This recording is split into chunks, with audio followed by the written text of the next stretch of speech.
Hello and welcome back. We are so glad to have you here for another Blueprint to Escape case study. hmm Today, we are not just talking theory. We are basically looking at the instruction manuals. Right? We've pulled together a stack of 10 specific books, a curated list, really, for people in their 30s, 40s, maybe 50s, who are looking at their lives and thinking, I need an exit strategy. Yeah, how do I get out of this? Exactly. We're talking early retirement, expat life, real financial freedom. And it's January, which is kind of when everyone makes these promises to themselves about money.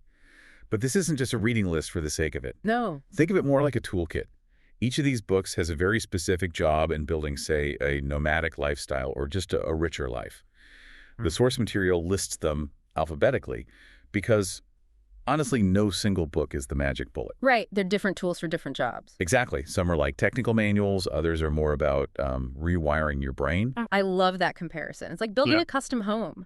You need the blueprint, sure, but you also need the hammer, the saw, the wiring. Yeah. But before we open that toolbox and start building this life of freedom, we have to hit the pause button. We have a very serious mandatory reality check. We do. Mm. And this is crucial. What we're talking about today and all the content in these books, it's for educational and entertainment purposes. That's it. It's not financial advice. It does not constitute financial, tax, or investment advice. That is a hard line we have to draw, especially because, later on we're going to touch on some pretty sophisticated topics.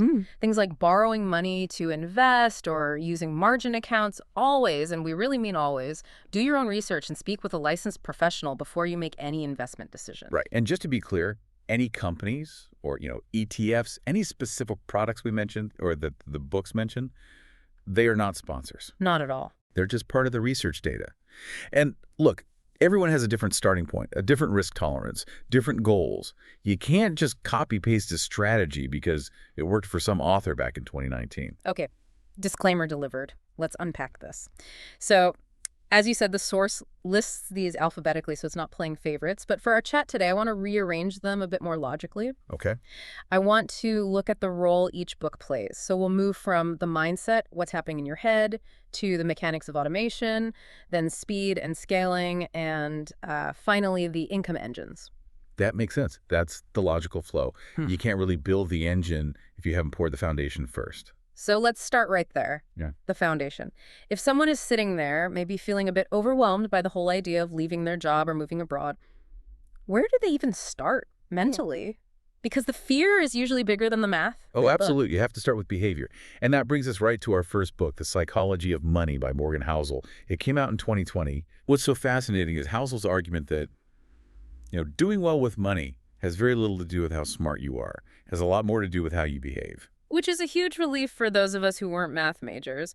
But what does behavior even mean here? Is it just like not buying expensive coffee? No, it's much deeper than that. Housel's core idea is about behavioral resilience. Okay. If you're planning an expat life or you're relying on a portfolio to pay your rent in another country, you're going to face volatility. Markets go down, currencies swing wildly. Always. The math might tell you to hold, but our human nature just screams panic and sell. This book is about training yourself not to be that person.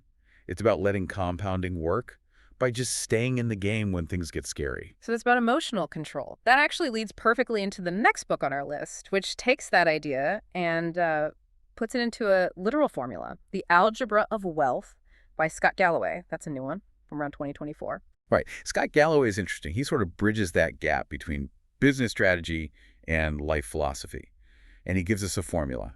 Focus plus stoicism times time times diversification. Stoicism in a finance book. Yeah. That feels like it belongs in a philosophy class, not a portfolio strategy. It's the variable that always surprises people. We think of wealth as, income minus expenses. Yeah. Galloway adds stoicism because in today's world, using the markets to grow your income requires this immense amount of discipline. You have to detach. You have to be able to detach your emotional state from your net worth.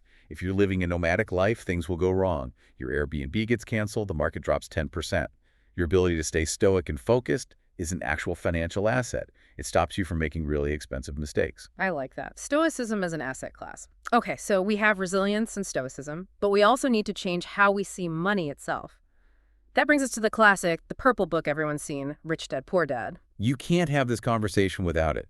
I mean, even though the 2017 edition is the one we're referencing, the core message is timeless. It's that shift from a labor mindset to an asset mindset. Don't work for money, make money work for you. It's catchy, but what does that actually mean for someone trying to quit their job? It's the definition of an asset versus a liability. And Kiyosaki simplifies it, almost brutally. An asset puts money in your pocket. A liability takes money out. Simple as that. For anyone targeting that nomadic life, this is the light bulb moment. You can't work your way to freedom just by working harder at your job. You have to acquire assets rentals, dividend stocks, covered calls, whatever. The goal isn't a higher salary, it's fueling passive streams that pay you while you sleep. And he famously says your own house is a liability, not an asset. Because it costs you money every month. And if your goal is to travel, a massive mortgage on an empty house is an anchor, not a sail. Okay, so let's say we've made that shift. We're resilient, we're stoic, we're thinking about assets. Now we need to actually set up the machine. This moves us into section 2, the mechanics. How do we organize our financial life so it's not a total grind? This is where we bring in I Will Teach You to Be Rich by Ramit Sethi, the 2019 edition. I love Ramit's approach. He is so aggressive about actually enjoying life. He hates that stop buying lattes advice. He calls that asking $3 questions when you should be asking $30,000 questions. And that is so critical for this blueprint. If your whole plan for freedom relies on being miserable for 20 years, you won't stick with it. Of course not. So Ramit introduces this idea of a rich life. You figure out what you truly love, travel, fine dining, whatever, and you spend extravagantly on that. But then you are merciless about cutting costs on stuff you don't care about. And the mechanism that makes that possible is automation, right? It's not just about willpower. Not just willpower, no. That is the key technical takeaway. You automate your savings and investing to take human error out of the equation. If you're traveling the world, you don't want to be logging into your bank every week to move money around. You want it to just happen. We want a system, a flow that goes from paycheck to investments to bills and then to your guilt-free spending money. It builds that freedom in the background. So that handles the offense, growing the money. What about the defense, that feeling of security? Because leaving a stable job can feel like walking a tightrope with no net. That brings us to Get Good with Money by Tiffany Alish from around 2021. This book is so essential because she focuses on wholeness. Wholeness, that's a great word. It feels different than just being rich. What does she mean by that? It's the complete picture. She has this 10-step wholeness plan.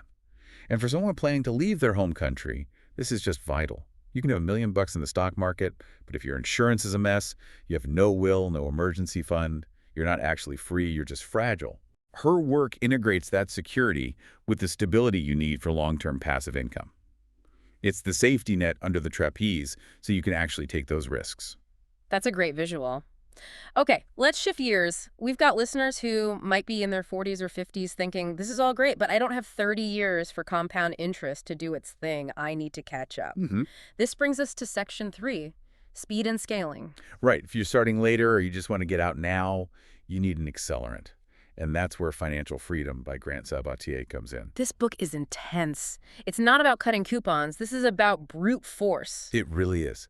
Sabatier is focused on high-income skills and this concept of the gap. The gap is just the difference between what you earn and what you spend. The math is simple.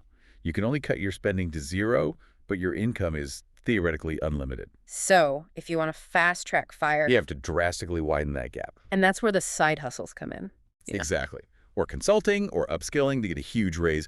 But the key is to take all that extra capital and just dump it into investments. You're not buying a better car. You're buying your time back. It's about increasing the raw material, the cash that's going into the machine. Now, there's another side to scaling, and that's the lifestyle math. This one's a personal favorite for the nomad persona. Quit like a millionaire. Yes. Christy Shen and Bryce Ling, this is the book for people who actually want to travel. Christy Shen calls herself a nomadic millionaire, and her big insight is this idea of real estate free math and geographic arbitrage. Geographic arbitrage. That's a fancy term for earning dollars and spending pesos, basically. That's precisely it. She argues that tying up your net worth in a primary residence can be a trap. She breaks down the math of how renting and investing the difference, especially while living somewhere cheap, can get you to freedom way faster. She also introduces something called the yield shield. The yield shield, what's that? It's a strategy to protect your portfolio during a downturn. So instead of selling stocks when they're down to pay for groceries, you kind of manipulate your portfolio to produce high dividends, high yield. Yeah. So you can live off the cash flow without ever touching the principal. Wow. It's perfect for people who don't want to be tied down to physical property. It really challenges that whole American dream narrative. Okay, so we've got the mindset, the automated systems, and we're scaling our income. Now for the end game. Section 4. The income engines. How do we get the actual cash to live on while we're sitting on a beach in Thailand? This is where we get into the nuts and bolts of yield. And we have three really distinct approaches here.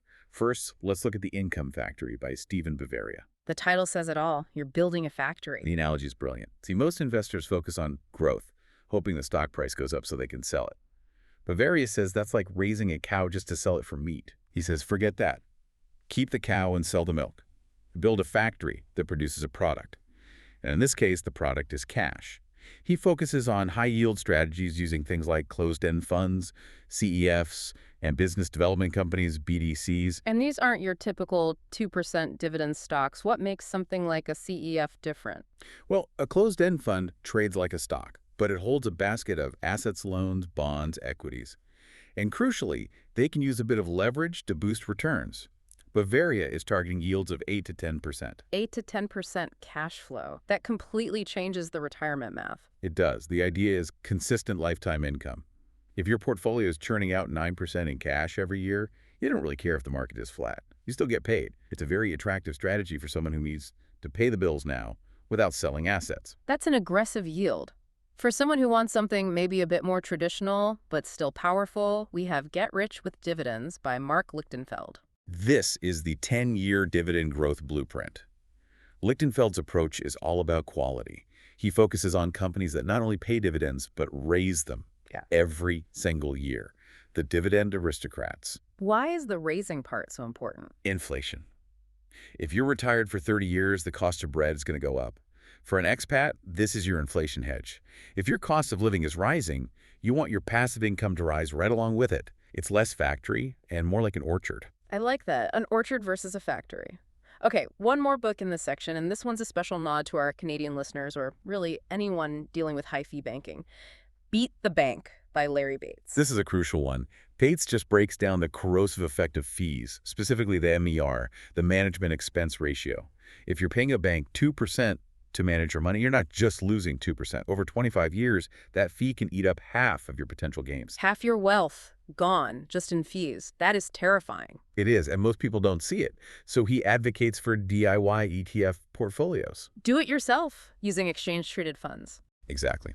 By using simple ETFs that track the broad market, you cut your fees to almost nothing, like 0.1%. And he also focuses heavily on tax-smart income.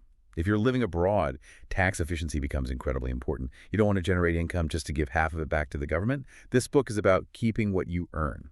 So, looking at all 10 of these books, it's a lot of information. We've got psychology, automation, scaling, and 3 different ways to generate cash. How do we put this all together?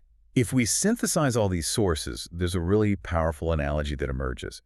Think of achieving financial independence not as saving money, but as building a self-sustaining power plant. Ooh, I like that. Okay, walk me through the construction of this plant. So phase 1 is gathering your materials, that's your high-income skills, your assets, the stuff we learned from Financial Freedom and Rich Dad Poor Dad. You can't build a power plant without fuel. You have to pile up the capital first. Phase 2 is designing the engine. It needs to be efficient, self-running. That's your automated portfolios and tax-smart ETFs. Drawing from, I will teach you to be rich and beat the bank. You build the machine so it runs without you there cranking a handle. It turns that capital into currency. And phase 3? Phase 3 is the control room. And that's the mindset. That's the behavioral resilience and the stoicism from the psychology of money and the algebra of wealth. It's what keeps the plant running smoothly. When a storm hits, when the market crashes, you don't run out and start smashing the machines. You sit in the control room, watch the gauges, and trust the design. You trust the design. That really brings it all together. It's a system.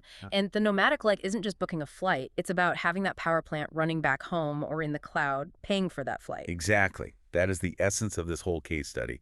It's moving from hope to engineering. Well, this has been an incredible look at the Library of Freedom, but we want to hear from you. We've covered 10 heavy hitters here. Please post your comments or questions below. Which of these books have you read? Did we miss a favorite that worked for you? Yes, I'm always curious to see what resonates with people.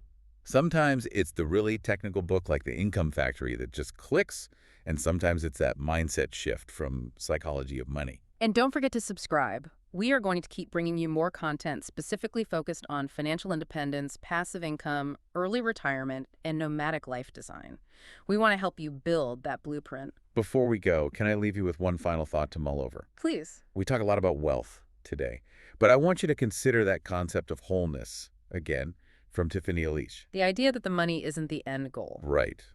Are you building a portfolio just to see the numbers on a screen go up, like a high score in a video game? Or are you building a tool? Because the ultimate goal isn't the money. It's the ability to just disappear into a life that belongs entirely to you. Powerful stuff. Thank you for joining us on this blueprint to escape case study. We'll see you next time. Goodbye.